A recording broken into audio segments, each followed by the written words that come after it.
তো এরপরে ইং সেখানে এসে লিনিকে উদ্ধার করে। আর তখন আমরা দেখতে পাই যে কুই লিনিকে সাহায্য করতে রাজি হয়ে গিয়েছিল। তো এরপরে আমরা দেখতে পাই লিনি যখন চলে যাচ্ছিল, সে যাওয়ার আগে ইংকে বলে যে সে শান্তি ফিরে আনার পরে ইংকে বিয়ের প্রস্তাব দিবে। আর লিনি বলে যে তুমি আমার প্রস্তাবের জন্য অপেক্ষা করো, আমি তোমাকে বিয়ে করতে চাই। তো লিনি এই কথা বারবার বলতে থাকে, সে অনেক জোরে জোরে বলছিল। আর তখন আমরা দেখতে পাই যে দূর থেকে এটা কুইলিন আর ছু দেখছিল।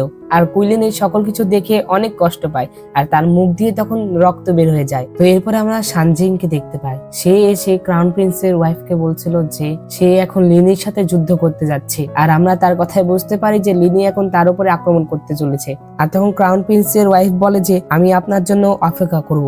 এই কথা বলে তিনি সানজিংকে কিস করে। আর আমরা জানতে পারি যে ক্রাউন প্রিন্সের ওয়াইফ তার ঠোঁটে একটি বিষ লাগিয়েছিল, আর যেটা সানজিংকে দেওয়ার জন্য সে এমনটা করে। আসলে ক্রাউন প্রিন্সের ওয়াইফ তার ছেলেকে বাঁচানোর জন্য এমনটা করছিল। তো এরপর আমরা দেখতে পাই যে লিনি কুইর সৈন্যদের সাথে মিলে সানজিং এর উপরে আক্রমণ করে দেয়। আর আমরা দেখতে পাই যে সানজিং যখন যুদ্ধের পরিকল্পনা করছিল তখন তার মুখ দিয়ে রক্ত বের হয়ে যায়। আর অপরদিকে ক্রাউন প্রিন্সের ওয়াইফের মুখ দিয়েও রক্ত বের হয়। আর অন্যদিকে লিনিরা শহরের ভিতরে প্রবেশ করে ফেলেছিল। আর আমরা অন্যদিকে লিনি দুই ভাই আর তার বাবাকে দেখতে পাই, তারা কাপুরুষের মতো লুকিয়ে বসেছিল। আর অন্যদিকে এরা শুধুমাত্র বসে বসে লিনির জয়ের জন্য অপেক্ষা করছিল।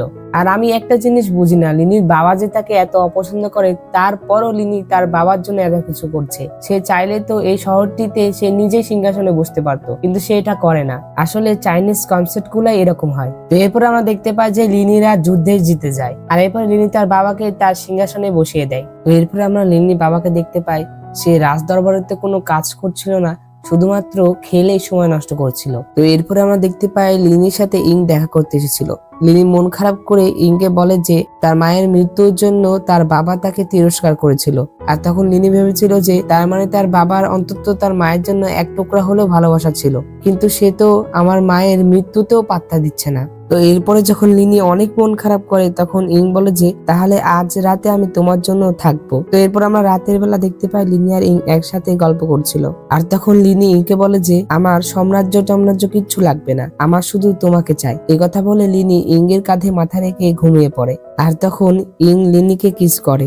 আর তখন লিনি মুচকি মুচকি হাসছিল, তার মানে আমরা বুঝতে পারি যে সে তখনও ঘুমিয়ে ছিল না। তো এরপরে সকালে ইং সেখান থেকে চলে যায়। তো অন্যদিকে আমরা সানজিংকে দেখতে পাই, আমরা দেখতে পাই যে সে পরাজিত হলেও তার কাছে এখনো একটি শহর ছিল। আর সে সেখানে যখন ছিল তখন তার একটি সৈন্য এসে তাকে বলে যে তারা খবর পেয়েছে যে ক্রাউন প্রিন্সের ছেলে পশ্চিম রাজধানীর কাছেই একটি গ্রামে বাস করে। আর তখন সানজিং